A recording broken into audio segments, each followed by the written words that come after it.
Hello, I'm your superhero critic, and now that January is done, welcome to Ganuary!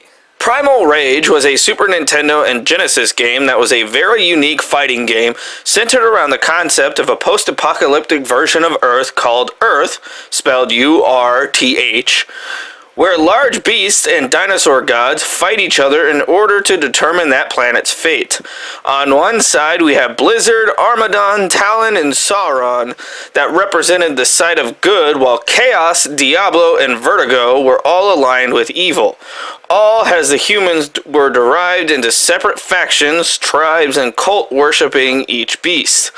The game was a commercial success, getting good reviews throughout the board and eventually making toy merchandise. And today's review, issue number 1 of a 4-issue mini-series published by Sirius Entertainment. So let's dig into the first issue of what's going to be a fighting game themed Ganuary. And let's see if the first issue is just as good as the game.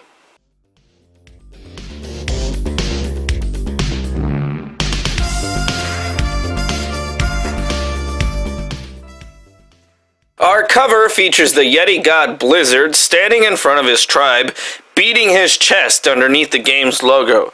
But on the bottom right corner, the issue promotes the Primal Rage sequel that, of course, got canceled. Typical comic book covers. Promising one thing and delivering another. You know, just like most of the US politicians. We begin with backstory on how the world came to be destroyed with a meteor causing the oceans to rise and laying waste to the entire world. And when the sun was reborn and the sky threw off its shroud, those saved from judgment emerged from the earth womb and beheld the terrible wages of unrighteousness. The once great villages of man lay shattered upon the plains. It almost feels as if the earth is defending itself from climate control. The comic then goes into detail on how the human race began a downhill slide, eventually reverting back to Neanderthals and forcing the summon of gods to force those who don't follow into submission. We're not worthy! We're not worthy! We then go to the worshippers of Blizzard the Yeti, whose leader is praising his lord while preaching to his followers about why they should continue to follow Blizzard, all while reminding them that Blizzard is the best of all the gods existing, good or bad. Typical religious zealots. My God's better than your God.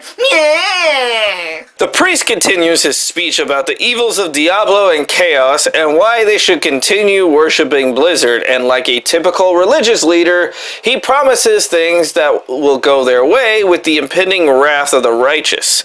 After the sermon, however, the leader heads to Blizzard and begins to look into the eye of the world. It is open. Witness now the first act of the great struggle. The images grow clearer. I see. See how we clearly stole this from Bog Mountain. We then go to the land owned by Armadon, whose main worshipper is praising him for helping with the ability of helping with new tools, but out of nowhere, Armadon's subjects are set on fire. Those men are on fire! As Armadon's leader rallies his troops to get the kids to safety, Diablo's leader brings his army into Armadon's home. You now stand before Almighty Diablo. Tremble in his presence, heathen, for this dwelling place is now his domain. Says I, nameless priest number 3. Diablo's minion warns everyone to tremble underneath his master or die, but Armadon is ready to defend his home, and the man watching from afar announces that the two combatants have been set, and the battle has begun. You know, if I had any, my money would be on the T-Rex. But I'm poor, so subscribe! As the gods fight, their followers also begin to beat and maim each other, and all looks good for Armadon until the tide of the battle begins to take a toll. Diablo's men then attack the leader of Armadon's army. Diablo then begins to siphon the lifeblood.